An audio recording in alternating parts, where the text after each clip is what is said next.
Je cuisine avec le chef propriétaire de la guilde, Jonathan. Tu m'as fait une suggestion. C'est de la dorade. Je suis pas habitué de cuisiner de cette façon-là. Toi, tu cuisinais ça parce que tu étais chez toi, là. On est en Provence. Plusieurs raisons. Au départ, je suis de Provence. Donc, ouais. Au départ, c'est sûr que le poisson a son plus simple. Des petites recettes fraîches, goûteuses, les agrumes aussi, les petites herbes.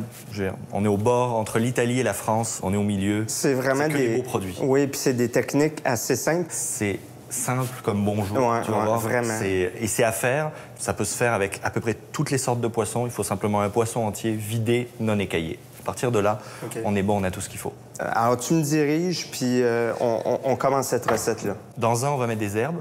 Ici. Et dans l'autre, on va mettre des fruits. Ouais. OK, parfait. Okay. Un bon bouquet, la moitié? Le quart même, parce que le poisson est petit. Si on veut mettre du basilic et du persil, on va se prendre un petit quart, puis on va mettre plus de basilic. Le basilic a plus de goût quand même que le persil. C'est une recette de cuisson. En réalité, ça s'associe avec toutes les cuissons qu'on fait un peu... ça se rapprocherait un peu de la papillote. Tu vois, ce qu'on fait, c'est qu'on vient essayer de garder l'ensemble des arômes, garder l'ensemble des odeurs, des goûts et tout, à l'intérieur de quelque chose de relativement hermétique. Alors quand on fait une papillote en aluminium, elle est plus ou moins hermétique. Là, avec le sel, on vient faire une croûte. C'est la croûte, oui. C'est la croûte. Le même principe avec des volailles, quand on fait des croûtes d'argile. OK. Ah, mon Dieu, ouais. Tu fais une croûte d'argile, tu mets ça dans un barbecue, tu laisses cuire sous la braise, ça cuit, ça prend 1 heure, mais à la fin, c'est hallucinant. Si tu veux leur mettre un petit coup de couteau, et puis en dehors de ça, on est pas mal bon. J'aimerais ça que tu nous racontes un petit peu. Mon parcours? Mon parcours, mais tu sais, toi, tu travailles dans une cuisine, mais tu sais, avec ce que tu me racontais, c'est que tu es dans un lieu, tu es dans une cuisine, mais tu as voyagé. Tu as voyagé à travers les chefs qui t'ont côtoyé. À travailler en maison privée, d'accord, je faisais à manger pour différentes, pas célébrités, mais des gens d'affaires, des ambassadeurs, des ministres, etc. Donc, dans un domaine privé, il y avait une sommité qui recevait différents invités comme ça. On faisait tourner les invités. Donc, des groupes, 10, 20, 30, 40... Mais des fois, 2-3 personnes. Tu vas avoir un ambassadeur qui veut faire un repas à sa femme, il dit « je veux quelque chose de privé, prépare-nous quelque chose ». Elle aime ça. Donc c'est une cuisine hyper créative. Mais moi, l'avantage que j'avais, c'est que je gérais ces maisons-là et je gérais les chefs autour. Donc j'avais la possibilité d'être en contact avec eux et d'apprendre beaucoup. C'est pour ça que j'ai voyagé à travers la cuisine. Et on voyage en lisant un livre de cuisine, on voyage. Mais là, quand t'as un chef qui te dit « regarde, fais ça comme ça, puis moi, mon pain indien, je le fais comme ça, puis mes samosas, je les fais comme ça, puis mes préparations de poissons, etc., etc. » Et puis t'apprends avec les meilleurs, parce que ceux qui sont là sont pas n'importe qui, ils ont été choisis. La personne pour qui je travaillais visitait plusieurs restaurants, puis de temps en temps, allait glisser sa carte et disait « Vous savez, votre cuisine, elle m'a bien plu, ça vous tenterait de venir passer 2-3 petites semaines, pas 2 semaines. » Donc, c'était assez agréable. Donc, on a fait des petites choses comme ça, des belles découvertes humaines, des belles découvertes cuisine. Et ça, ce que ça donne, c'est que j'ai voulu recréer ça ici, à la Guilde, parce que je me suis dit, ce qu'il faut, c'est continuer à travailler avec ces chefs-là. Et maintenant, qu'est-ce que je fais? Je travaille avec Christophe Morel, meilleur chocolatier canadien, Apollo Giovanni, qui est un créatif extraordinaire. On a Eric Gonzalez. C'est qu'on partage, des recettes, on partage un moment, on enseigne des techniques, mais non, on travaille avec des gens. C'est de l'humain, là, c'est une activité sociale. On rencontre du monde, on discute avec eux, on partage. OK, mais c'est pas parce que dans mon cours, je sais pas moi, on n'a pas fait une béchamel qu'on va pas en discuter à table. On prend le temps de manger, de boire un bon verre de vin, puis... Bon, OK, on est rendu où? On a jasé, là. Là, on va travailler un petit peu. Bon, petite mise en place quand même hyper simple. Oui, mais c'était simple. On se prend notre gros sel. Alors, tout simplement, un gros sel acheté, sac de 10 kilos. Il y en a vraiment de bonne quantité. Hein? Il va falloir faire quand même une belle couche tout autour, en dessous et au-dessus. Parce qu'il ne faut pas faire juste au-dessus, parce que regarde, si tu cuis ton poisson... Donc, autant en dessous qu'au-dessus. Tout à fait. Parce que si tu cuis ton poisson sur une plaque de cuisson directe qui vient simplement le recouvrir, cette face-là va avoir cuit beaucoup plus vite. Donc, on fait vraiment un enrobage complet. On l'enterre. On l'enterre. Donc, on a 2 kilos de gros sel. 2 kilos, parfait. 3 blancs d'œufs. Tout simplement. Chacun notre petit pot. Alors, si tu as des coupures aux mains, par contre... Oui, j'en ai. Ouais, tu vas jongler. Tu vas jongler, mais... je vais chanter. J'allais. On va chanter. Et ça fait mal, hein? Ah, mon ami! Il n'y a plus rien qui vit là, dans ces cicatrices-là. Là, c'est cautérisé, toi. Pour les cuisiniers, c'est douloureux parce qu'on a toujours les mains abîmées. Hein? Et donc là, ça fait quelque chose de parfait. Une fois que c'est juste pour l'humidifier un petit peu, tu vois. Une fois que c'est bon. OK. Alors là, on va venir simplement se faire un petit lit à peu près gros comme ça. Tu vois, il y a quoi il y a un demi-pouce d'épais. Ouais. Quelque chose comme ça? OK. Je sais pas. Ben oui, un demi. Moins. Oui, un demi. À peu près. On en rajoute un peu. On va en récupérer sur les bords, tu vas voir. Mais là, on vient juste à peu près, tu vois, notre poisson. Alors, ce qui est intéressant, c'est que là, ça se fait avec un poisson de petite taille. OK.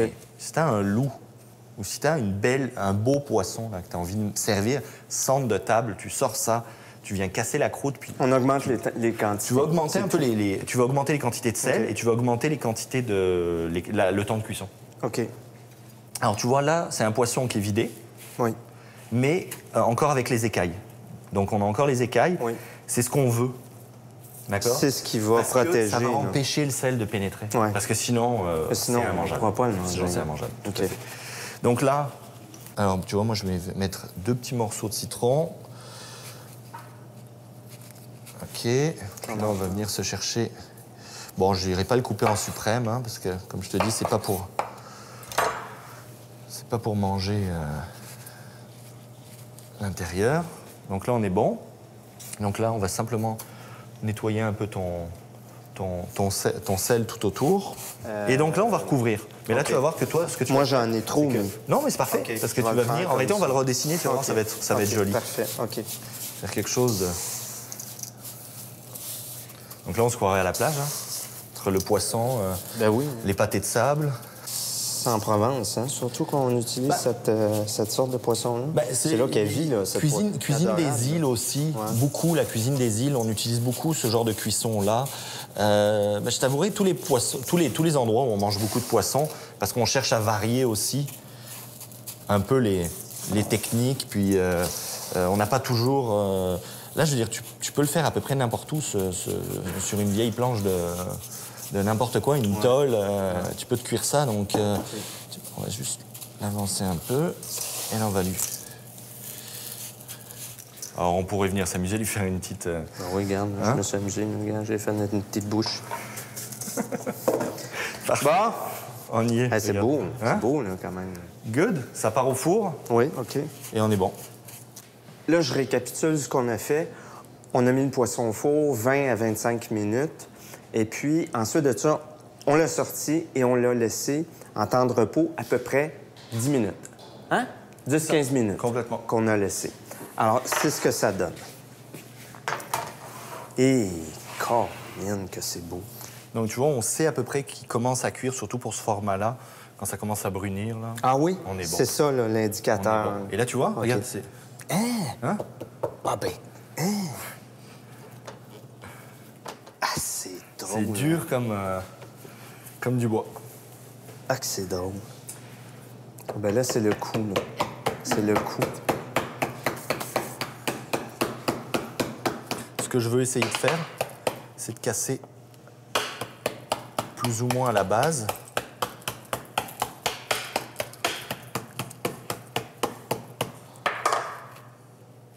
Hey, ça sent, hein? On le sent, hein? Ah, c'est le tien. Tu casseras le mien. Et regarde. Regarde, appuie. Tu sens que c'est juste comme il faut? Ouais. Regarde, tu vas voir. On va prendre un petit couteau, une fourchette. Hey, c'est vraiment pas... Si on vient chercher la peau.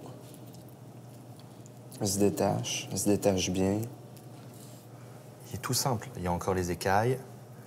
La peau va se détacher toute seule.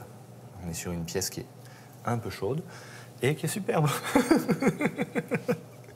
Donc là, ce qu'on ferait, tout simplement, on va venir le nettoyer un peu de son sel.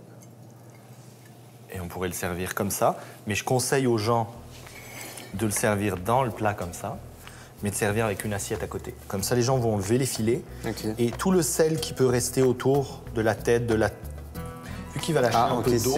On va garder le sel ici. Ici, pas dans l'assiette, parce que sinon, ça risque d'être trop salé. Mais là, t'as vu le goût? Il est prononcé, ça goûte le poisson, ça goûte pas le sel. Ça goûte pas le sel. Ça goûte le poisson. Ça a gardé toute l'humidité du poisson. Il est très moelleux, il est très juteux. Ça se voit vraiment. Là. On dirait presque qu'il est... On le croirait presque cru sur le moment quand on y touche. On dit, est-ce que c'est cuit? Est-ce que c'est cuit? Est-ce que c'est cuit? Parce qu'on n'a pas l'habitude d'avoir cette texture molle en surface, parce que la peau est presque encore gélatineuse, là. Je veux dire, on est sur quelque chose d'assez... Et c'est vraiment, mais vraiment le fun à manger. Ah, c'est bien le fun comme technique, vraiment. Hein? Je suis bien content, bien content. Il reste plus qu'à goûter. Très content. Merci. Merci à toi. Merci infiniment. Tu me permets de présenter ça, c'est une recette que j'aime. C'est des capsules que j'aime. Merci. Merci la collade. La collade. La fameuse accolade. Salut. Tu reviens quand tu veux. Ben, c'est sûr, je vais revenir. Good. T'as pas fini, là. Je vais coller là. Good. À la prochaine, merci. On leur dit bon appétit. Oui, salut. Bon appétit.